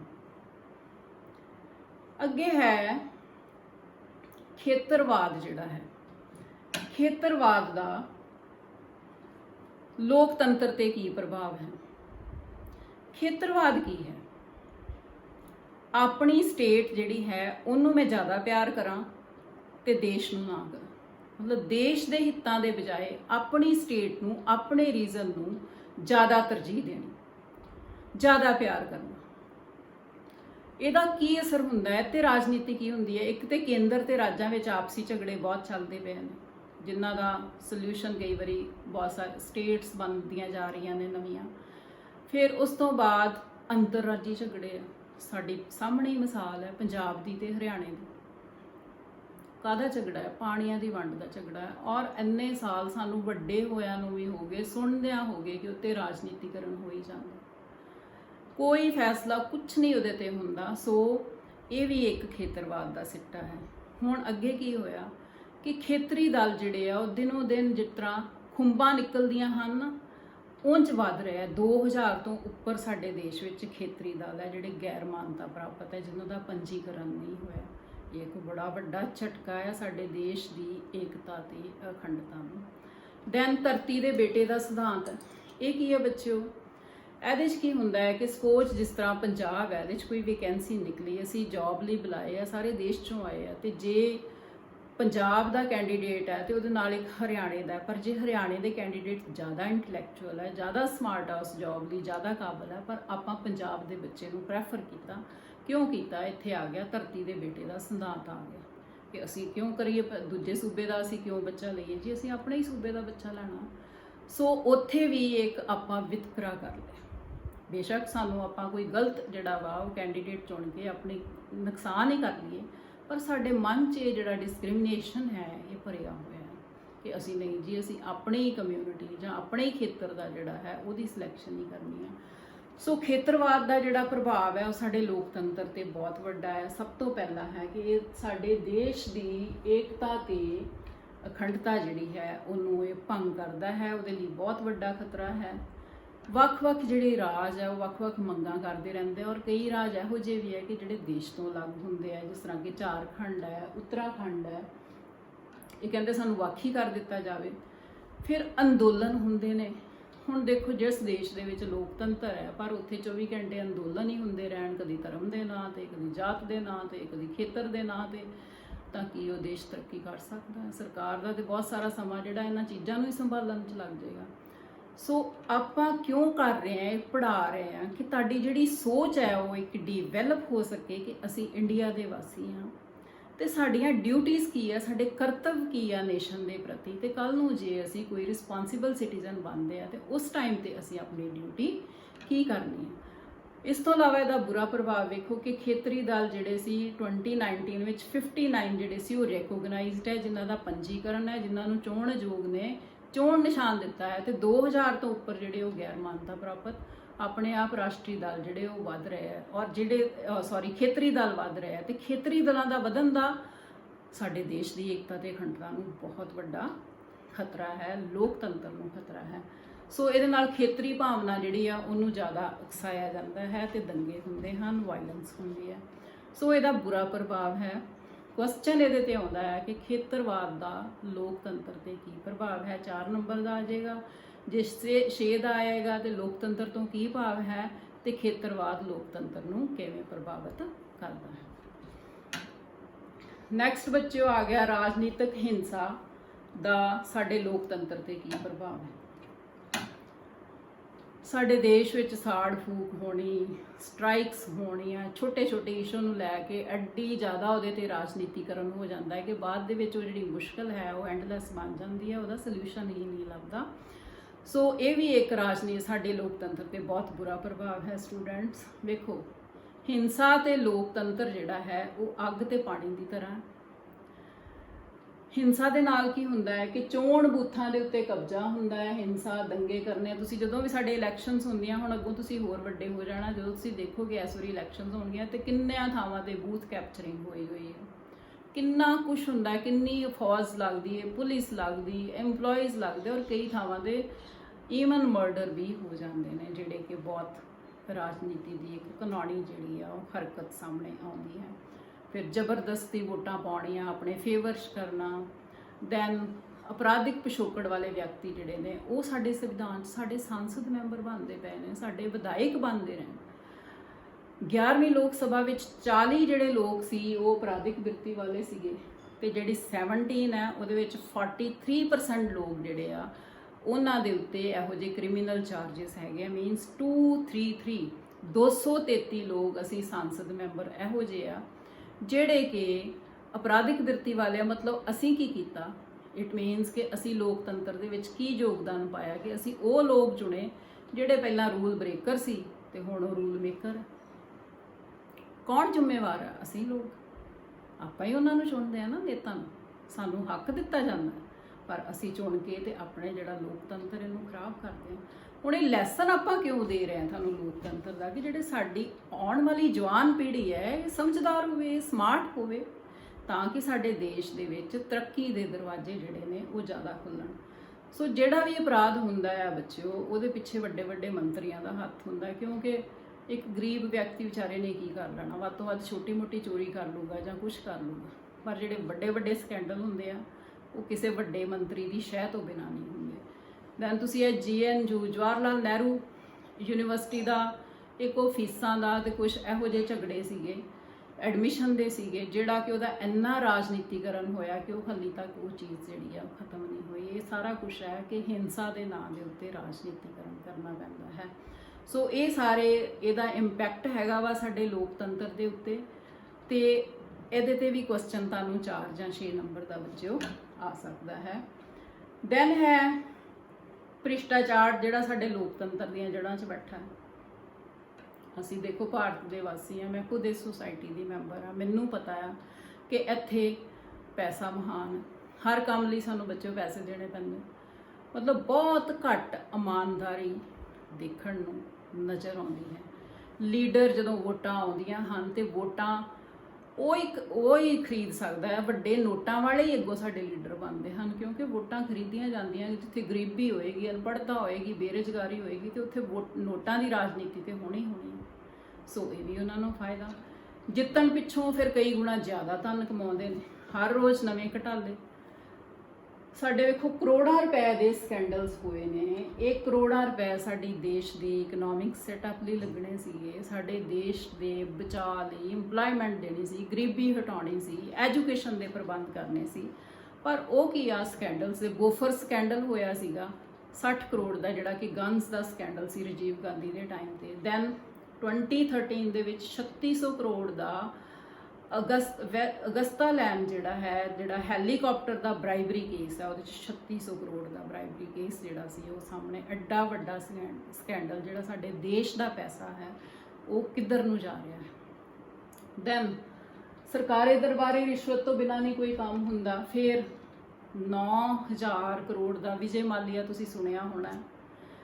ਵਿਜੇ ਮਾਲੀਆ ਨੇ ਜਿਹੜਾ ਇਹ ਘਪਲਾ ਬਹੁਤ ਵੱਡਾ ਹੈ, ਜਿਹੜਾ ਕਿ ਹੁਣ ਉਹ ਇੰਗਲੈਂਡ 'ਚ ਛੁਪ ਕੇ ਬੈਠਾ ਹੈ। ਫਿਰ ਨੀਰਵ ਮੋਦੀ, ਜਿਹੜਾ ਪੰਜਾਬ ਨੈਸ਼ਨਲ ਬੈਂਕ ਘੁਟਾਲਾ ਹੈ, ਨੈਸ਼ਨਲ ਬੈਂਕ ਦਾ ਘੁਟਾਲਾ ਹੈ, ਜਿਹੜਾ ਕਿ ਸ਼ਾਇਦ 11000 ਕਰੋੜ ਦਾ ਆ। ਸੋ ਇਹ ਐਡੇ ਜਿਹੜਾ ਇਹ ਸੀ, ਇਹ ਕੋਈ ਡਾਇਮੰਡ ਦਾ ਬਿਜ਼ਨਸ ਕਰਦਾ ਸੀਗਾ, ਤੇ ਇਹਦੀ ਵਾਈਫ ਨੇ, ਇਹਦੇ ਬ੍ਰਦਰ ਨੇ ਰਲ ਕੇ ਇਹ ਐਡਾ ਵੱਡਾ ਜਿਹੜਾ ਵਾ ਇਹ ਫਰਾਡ ਕੀਤਾ ਗਿਆ ਮਨੀ ਦਾ। ਸੋ ਇਹ ਮਨੀ ਕਿੰਨਾ ਜ਼ਿਆਦਾ ਜਿਹੜਾ ਇੱਧਰ ਉੱਧਰ ਹੋ ਰਿਹਾ ਹੈ। ਭ੍ਰਿਸ਼ਟਾਚਾਰ ਇੰਨਾ ਜ਼ਿਆਦਾ, ਐਡੇ ਵੱਡੇ ਸਕੇਲ ਦੇ ਉੱਤੇ ਭ੍ਰਿਸ਼ਟਾਚਾਰ ਹੈ, ਜਿਹੜਾ ਕਿ ਸਾਡੇ ਲੋਕਤੰਤਰ ਦੀਆਂ ਜੜ੍ਹਾਂ ਦੇ ਵਿੱਚ ਬੱਚਿਓ ਬੈਠਾ। ਤੁਸੀਂ ਇੱਥੇ ਕਈ ਪੁਆਇੰਟਸ ਜਿਹੜੇ ਬਣਾ ਸਕਦੇ ਹੋ। ਸੋ ਇਹ ਵੀ ਆਪਾਂ ਜੇ ਸਾਡੇ ਅੱਗੋਂ ਜਿਹੜੇ ਲੋਕ ਆ, ਅੱਗੋਂ ਸਾਡੇ ਬੱਚੇ ਪੜ੍ਹੇ ਲਿਖੇ ਹੋਣਗੇ ਤਾਂ ਉਹ ਇਹਨਾਂ ਚੀਜ਼ਾਂ ਦੀ ਪਛਾਣ ਕਰਨਗੇ। ਕਹਿੰਦੇ ਨਾ ਕਿ ਜੇ ਬਿਮਾਰੀ ਦਾ ਪਤਾ ਲੱਗ ਜੇ ਤੇ ਉਹ ਦਵਾਈ ਵੀ ਲੱਭ ਜਾਂਦੀ। ਸੋ ਜੇ ਆਪਾਂ ਮਿਹਨਤੀ ਹੋਵਾਂਗੇ, ਆਪਾਂ ਜਾਗਰੂਕ ਹੋਵਾਂਗੇ, ਸਾਨੂੰ ਆਪਣੇ ਹੱਕਾਂ ਦਾ ਪਤਾ ਹੋਏਗਾ, ਸਾਨੂੰ ਆਪਣੇ ਕਰਤੱਵਾਂ ਦਾ ਪਤਾ ਹੋਏਗਾ, ਤੇ ਅਸੀਂ ਜ਼ਰੂਰ ਹੀ ਆਪਣਾ ਜਿਹੜਾ ਲੋਕਤੰਤਰ ਹੈ ਇਹਨੂੰ ਬਚਾ ਸਕਦੇ ਹਾਂ, ਇਹਨੂੰ ਸਫਲ ਕਰ ਸਕਦੇ ਹਾਂ।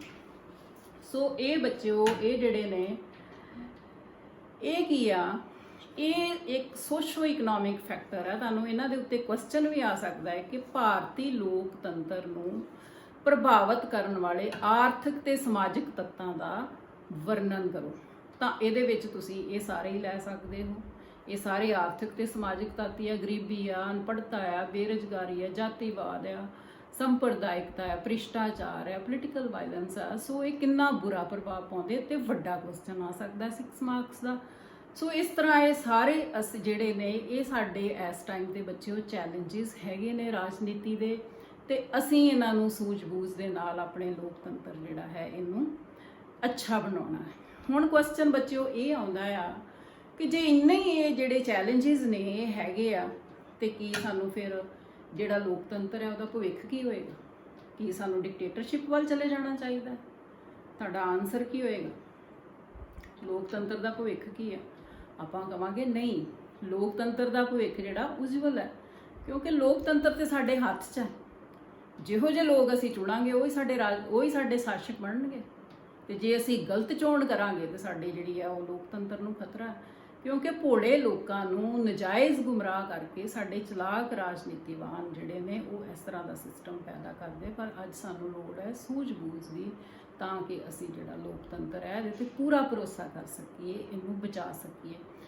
ਸੋ ਹਾਲੇ ਵੀ ਲੋਕਾਂ ਨੂੰ ਸਾਡੇ ਦੇਸ਼ ਦੇ ਲੋਕਤੰਤਰ 'ਤੇ ਪੂਰਾ ਭਰੋਸਾ ਨੇ, ਕਿਉਂਕਿ ਉਹ ਡਿਕਟੇਟਰਸ਼ਿਪ ਵਿੱਚ ਨਹੀਂ ਆਪਾਂ ਰਹਿ ਸਕਦੇ। ਸਾਨੂੰ ਤਾਨਾਸ਼ਾਹੀ ਦੀ ਆਦਤ ਹੀ ਨਹੀਂ ਹੈ। ਦੈਨ ਤਾਨਾਸ਼ਾਹੀ ਦੇ ਬਿਲਕੁਲ ਆਪਾਂ ਵਿਰੋਧ 'ਚ ਹਾਂ। ਫਿਰ ਵੋਟਾਂ ਦੇ ਅਧਿਕਾਰ ਦਾ ਜਿਹੜਾ ਪ੍ਰਯੋਗ ਹੈ, ਅੱਗੇ ਨਾਲੋਂ ਲੋਕਾਂ 'ਚ ਚੇਤਨਤਾ ਵਧੀ ਹੈ, ਲੋਕ ਸਮਾਰਟ ਹੋਏ ਨੇ। ਹੁਣ ਇਹ ਨਹੀਂ ਕਹਿੰਦੇ ਕਿ ਮੈਂ ਪੰਜੇ ਤੇ ਨਿਸ਼ਾਨ ਲਾ ਆਇਆ, ਮੈਂ ਝਾੜੂ ਤੇ ਲਾ ਆਇਆ, ਮੈਂ ਤੱਕੜੀ ਤੇ ਲਾ ਆਇਆ। ਹੁਣ ਥੋੜਾ ਇਹ ਪਤਾ ਲੱਗਣਾ ਸ਼ੁਰੂ ਹੋ ਗਿਆ ਕਿ ਉਹ ਕਿਹੜੇ ਲੀਡਰ ਨੂੰ ਵੋਟ ਪਾ ਕੇ ਆਏ, ਉਹਦਾ ਪਿਛੋਕੜ ਕੀ ਸੀ। ਸੋ ਇਸ ਤਰ੍ਹਾਂ ਲੋਕਤੰਤਰ ਦਾ ਜਿਹੜਾ ਭਵਿੱਖ ਹੈ ਉਹ ਆਪਾਂ ਉਜਵਲ ਕਰ ਸਕਦੇ ਹਾਂ। ਭਾਰਤ ਵਿੱਚ ਸਭ ਤੋਂ ਵੱਡੀ ਗੱਲ ਹੈ ਕਿ ਸਾਡੀ ਜਿਹੜੀ ਬਿਊਰੋਕ੍ਰੇਸੀ ਹੈ, ਜਿਹੜੀਆਂ ਸਾਡੀਆਂ ਅਸੈਨਿਕ ਸੇਵਾਵਾਂ ਹਨ, ਬੜੀਆਂ ਵੈਲ ਆਰਗੇਨਾਈਜ਼ਡ ਹਨ, ਬੜੇ ਪੜ੍ਹੇ ਲਿਖੇ ਸਾਡੇ ਆਫੀਸਰਸ ਹਨ, ਔਰ ਬੜੇ ਵਧੀਆ ਤਰੀਕੇ ਦੇ ਨਾਲ ਸਿਸਟਮ ਨੂੰ ਸਾਰੇ ਨੂੰ ਚਲਾਉਂਦੇ ਹਨ, ਜਿਹੜਾ ਕਿ ਸਾਡਾ ਪੂਰਨ ਭਰੋਸਾ ਜਿਹੜਾ ਕਿ ਲੋਕਤੰਤਰ 'ਚ ਬਣਿਆ ਰਹਿੰਦਾ ਹੈ। ਫਿਰ ਉਸ ਤੋਂ ਬਾਅਦ ਦੇਖੋ ਸਾਡੇ ਦੇਸ਼ ਦੇ ਅਟੈਕਸ ਵੀ ਹੁੰਦੇ ਰਹੇ, ਤੇ ਸਾਡੀਆਂ ਜਿਹੜੀਆਂ ਵੈਲ ਆਰਗੇਨਾਈਜ਼ਡ ਜਿਹੜੀਆਂ ਸਿਕਿਉਰਿਟੀ ਫੋਰਸਿਸ ਆ ਉਹ ਸਾਡੇ ਦੇਸ਼ ਨੂੰ ਕਿਸ ਤਰ੍ਹਾਂ ਬਚਾਉਂਦੀਆਂ ਹਨ। ਇਹ ਲੋਕਤੰਤਰੀ ਪ੍ਰਣਾਲੀ ਦੀ ਸਫਲਤਾ ਦਾ ਸਿੱਟਾ ਹੈ। ਸੋ ਇਸ ਤਰ੍ਹਾਂ ਸਾਡੇ ਦੇਸ਼ ਦਾ ਜਿਹੜਾ ਲੋਕਤੰਤਰ ਦਾ ਭਵਿੱਖ ਹੈ ਉਹ ਬੜਾ ਉਜਵਲ ਹੈ। ਤੇ ਤੁਹਾਨੂੰ 4 ਨੰਬਰ ਦਾ ਬੱਚਿਓ ਕੁਐਸਚਨ ਜਿਹੜਾ ਹੈ ਉਹ ਬਣ ਜਾਂਦਾ ਹੈ। ਇਸ ਤੋਂ ਅੱਗੇ ਹੈ ਕਿ ਆਪਾਂ ਹੱਲ ਕੀ ਲੱਭਣਾ। ਵੈਸੇ ਕੁਐਸਚਨ ਮੈਂ ਬੱਚਿਓ ਤੁਹਾਡੇ ਲਈ ਛੱਡਣਾ ਚਾਹੁੰਦੀ ਸੀ ਕਿ ਤੁਸੀਂ ਹੱਲ ਸੋਚੋਗੇ ਕੀ ਹੋਣਾ ਚਾਹੀਦਾ। ਜੇ ਅਸੀਂ ਪ੍ਰੋਬਲਮ ਦਾ ਹੱਲ ਕਰਾਂਗੇ ਤੇ ਅਸੀਂ ਲੋਕਤੰਤਰ ਨੂੰ ਵਧੀਆ ਕਰ ਸਕਦੇ ਹਾਂ। ਸੋ ਇਹ ਤੁਸੀਂ ਆਪਣੇ ਆਪ ਪੁਆਇੰਟਸ ਬਣਾਓਗੇ। ਅਸੀਂ ਇਹਦੇ ਲਈ ਬਹੁਤ ਕੁਝ ਡਿਸਕਸ ਕਰ ਲਿਆ। ਵਿਦਿਆ ਦਾ ਪ੍ਰਸਾਰ ਹੋਏਗਾ, ਸੂਝ-ਬੂਝ ਹੋਣਗੇ ਲੋਕ, ਤੇ ਆਪੇ ਹੀ ਲੋਕਤੰਤਰ ਵਧੀਆ ਹੋ ਜਾਏਗਾ। ਗਰੀਬੀ ਤੇ ਬੇਰੁਜ਼ਗਾਰੀ ਦਾ ਖਾਤਮਾ, ਹਰ ਇਨਸਾਨ ਦੀ ਇਹ ਪ੍ਰੋਵੀਜ਼ਨ ਹੋਏਗੀ ਕਿ ਉਹਨੂੰ ਰੋਟੀ, ਕੱਪੜਾ ਤੇ ਮਕਾਨ ਜਿਹੜਾ ਹੈ ਉਹਦੀਆਂ 3 ਲੋੜਾਂ ਪੂਰੀਆਂ ਹੋਣ, ਤਾਂ ਕਿ ਉਹ ਆਪਣੀਆਂ ਤੰਗੀਆਂ ਤੋਂ ਨਿਕਲ ਕੇ ਤੇ ਇੱਕ ਐਕਟਿਵ ਭੂਮਿਕਾ ਜਿਹੜੀ ਹੈ ਉਹ ਦੇਸ਼ ਵਿੱਚ ਨਿਭਾ ਸਕੇ। ਫਿਰ ਰਾਜਨੀਤਿਕ ਅਪਰਾਧੀਕਰਨ ਤੇ ਭ੍ਰਿਸ਼ਟਾਚਾਰ ਦਾ ਖਾਤਮਾ। ਇਹ ਹੈ ਕਿ ਜਿਹੜੇ ਇਹੋ ਜਿਹੀ ਅਪਰਾਧਿਕ ਬਿਰਤੀ ਵਾਲੇ ਲੋਕ ਆ ਉਹਨਾਂ ਨੂੰ ਪੋਲੀਟਿਕਸ ਵਿੱਚ ਐਂਟਰੀ ਬੈਨ ਕੀਤੀ ਜਾਵੇ, ਉਹਨਾਂ ਨੂੰ ਪਹਿਲਾਂ ਹੀ ਘੋਖ ਪੜਤਾਲ ਕਰ ਲਈ ਜਾਵੇ, ਤਾਂ ਕਿ ਲੋਕਤੰਤਰ ਹੋਰ ਸਾਫ਼ ਸੁਥਰਾ ਹੋ ਜਾਏ। ਦੈਨ ਸਭ ਤੋਂ ਇੰਪੋਰਟੈਂਟ ਹੈ ਕਿ ਸਾਡੇ ਲੋਕਾਂ ਦੀ ਜਿਹੜੀ ਭਾਗੀਦਾਰੀ ਆ ਉਹ ਬਹੁਤ ਜ਼ਿਆਦਾ ਹੋਣੀ ਚਾਹੀਦੀ ਹੈ ਲੋਕਤੰਤਰ 'ਚ। ਆਪਾਂ ਪਾਰਟਿਸਿਪੇਟ ਹੋਣਾ ਚਾਹੀਦਾ ਹੈ। ਰਾਜਨੀਤਿਕ ਵੋਟ ਜਿਹੜਾ ਸਾਨੂੰ ਅਡਲਟ ਫਰੈਂਚਾਈਜ਼ ਹੈ, ਸਾਨੂੰ ਉਹਦਾ ਇਸਤੇਮਾਲ ਕਰਨਾ ਚਾਹੀਦਾ ਸੂਝ-ਬੂਝ ਨਾਲ। ਸਾਨੂੰ ਹਰ ਰੋਜ਼ ਆਪਣਾ ਇਲੈਕਟ੍ਰੋਨਿਕਸ ਮੀਡੀਆ, ਪ੍ਰਿੰਟ ਮੀਡੀਆ ਦੇ ਥਰੂ ਸਰਕਾਰ ਕੀ ਕੰਮ ਕਰ ਰਹੀ ਹੈ। ਵੇਖੋ ਹੁਣੇ ਆ PM ਮੋਦੀ ਕੇਅਰ ਫੰਡ ਚੱਲਿਆ ਸੀਗਾ, ਤੇ ਲੋਕਾਂ ਨੇ ਉਹਦੇ ਤੇ ਕੁਐਸਚਨ ਪਾਈ, ਰਾਈਟ ਟੂ ਟੇਕ ਇਨਫੋਰਮੇਸ਼ਨ, ਕਿ ਉਹ ਕਿੱਥੇ ਆ ਜੀ, ਉਹਦੇ 'ਚ ਕੌਣ-ਕੌਣ ਮੈਂਬਰ ਆ ਜੀ, ਆ ਕਿੰਨਾ WhatsApp ਦੇ ਉੱਪਰ ਉਹ ਆ ਰਹੇ ਆ। ਪ੍ਰਾਈਮ ਮਿਨਿਸਟਰ ਜਿਹੜਾ PM ਕੇਅਰ ਫੰਡ ਜਿਹੜਾ ਕਿ ਆ ਪੈਂਡੈਮਿਕ ਵਾਲੇ ਵੇਲੇ ਜਿਹੜਾ ਸੀ ਐਸਟੈਬਲਿਸ਼ ਕੀਤਾ ਗਿਆ। ਸੋ ਵੇਖੋ ਸਾਨੂੰ ਕਿੰਨੇ ਜ਼ਿਆਦਾ ਰਾਈਟਸ ਦਿੱਤੇ ਗਏ ਹੈ ਕਿ ਸਾਨੂੰ ਰਾਈਟ ਹੈ ਕਿ we can take an information ਕਿ ਗਵਰਨਮੈਂਟ ਕੀ ਕਰ ਰਹੀ ਹੈ। ਸਾਨੂੰ ਗਵਰਨਮੈਂਟ ਦੀ ਆਲੋਚਨਾ ਕਰਨ ਦਾ ਹੱਕ ਹੈ। ਸਾਡੀਆਂ ਪਾਲਿਸੀਜ਼ ਕਿਹੜੀਆਂ ਬਣ ਰਹੀਆਂ ਉਹਨਾਂ ਦਾ। ਸੋ ਇਸ ਤਰ੍ਹਾਂ ਭਾਗੀਦਾਰੀ ਸਾਡੀ ਵਧੇਗੀ ਤਾਂ ਸਾਡੇ ਲੋਕਤੰਤਰ ਦੀਆਂ ਸਮੱਸਿਆਵਾਂ ਜਿਹੜੀਆਂ ਹਨ ਉਹ ਹੱਲ ਹੋ ਸਕਦੀਆਂ ਹਨ। ਸੋ ਸਟੂਡੈਂਟਸ, ਇਹ ਤੁਹਾਡਾ ਸਾਰਾ ਚੈਪਟਰ ਸੀ ਕਿ ਲੋਕਤੰਤਰ ਕੀ ਹੈ, ਇਹਦੀਆਂ ਵਿਸ਼ੇਸ਼ਤਾਵਾਂ ਕੀ ਹਨ, ਫਿਰ ਇਹਦੀਆਂ ਜਿਹੜੀਆਂ ਚੈਲੰਜਸ, ਇਹਦੀਆਂ ਪ੍ਰੋਬਲਮਸ ਕਿਹੜੀਆਂ ਹਨ, ਜਿਹੜੀਆਂ ਅਸੀਂ ਬੜੀ ਡਿਟੇਲ 'ਚ ਕੀਤੀਆਂ। ਔਰ ਇੱਕ ਇਹੋ ਜਿਹਾ ਚੈਪਟਰ ਜੇ ਤੁਸੀਂ ਬੜੀ ਲੰਬੀ ਗੱਲ ਕਰ ਸਕਦੇ ਹੋ, ਆਪਣੇ ਪੁਆਇੰਟਸ ਬਣਾ ਸਕਦੇ ਹੋ, ਆਪਣੇ ਆਨਸਰਸ ਨੂੰ ਵਧੀਆ ਕਰ ਸਕਦੇ ਹੋ। ਫਿਰ ਇਹਦਾ ਭਵਿੱਖ ਕੀ ਹੋਏਗਾ, ਤੇ ਅਸੀਂ ਲੋਕਤੰਤਰ ਦਾ ਇਹ ਜਿਹੜੀਆਂ ਸਮੱਸਿਆਵਾਂ ਵਾ ਇਹਨਾਂ ਦਾ ਹੱਲ ਅਸੀਂ ਗਵਰਨਮੈਂਟਸ ਨੇ ਵੀ ਲੱਭਣਾ ਆ, ਸਾਡੀਆਂ ਸਰਕਾਰਾਂ ਨੇ ਵੀ, ਤੇ ਸਾਡੇ ਆਪਾਂ ਵੀ ਲੱਭਣਾ। ਅਸੀਂ ਵੀ ਆਪਣੀ ਸੂਝ-ਬੂਝ ਨੂੰ ਵਧਾਉਣਾ ਆ। ਅਸੀਂ ਵੀ ਪੂਰੀ ਮਿਹਨਤ ਜਿਹੜੀ ਹੈ ਇਹਦੇ 'ਤੇ ਲਗਾਉਣੀ ਆ ਕਿ ਅਸੀਂ ਇੱਕ ਸਮਾਰਟ, ਜਿਹੜੇ ਨਾਗਰਿਕ ਹਾਂ ਦੇਸ਼ ਦੇ ਉਹ ਅਖਵਾ ਸਕੀਏ ਤੇ ਆਪਣਾ ਜਿਹੜਾ ਲੋਕਤੰਤਰ ਹੈ ਇਹਨੂੰ ਹੋਰ ਸਫਲਤਾਪੂਰਵਕ ਬਣਾ ਸਕੀਏ। Thank you very much students. ਜਦੋਂ ਵੀ ਲੈਸਨ ਸੁਣਨਾ ਹੈ ਪਲੀਜ਼ ਆਪਣੀ ਕਾਪੀ ਪੈਨ ਲੈ ਕੇ ਨਾਲ ਪੁਆਇੰਟਸ ਨੋਟ ਕਰਨੇ ਨੇ, ਚੰਗੀ ਤਰ੍ਹਾਂ ਸਲਾਈਡਸ ਨੂੰ ਪੜ੍ਹਨਾ ਹੈ ਨਾਲ ਤੇ ਪੂਰੇ ਧਿਆਨ ਦੇ ਨਾਲ, ਤਾਂ ਕਿ ਤੁਹਾਨੂੰ ਜਦੋਂ ਤੁਸੀਂ ਇੱਕ ਵਾਰੀ ਸੁਣੋ ਤੇ ਤੁਹਾਡਾ ਲੈਸਨ ਜਿਹੜਾ ਹੈ ਤੁਹਾਨੂੰ ਪੂਰੀ ਤਰ੍ਹਾਂ ਯਾਦ ਹੋ ਜਾਵੇ। ਬਹੁਤ ਬਹੁਤ ਤੁਹਾਡਾ ਧੰਨਵਾਦ। Thank you. Have a nice day. Stay alert, stay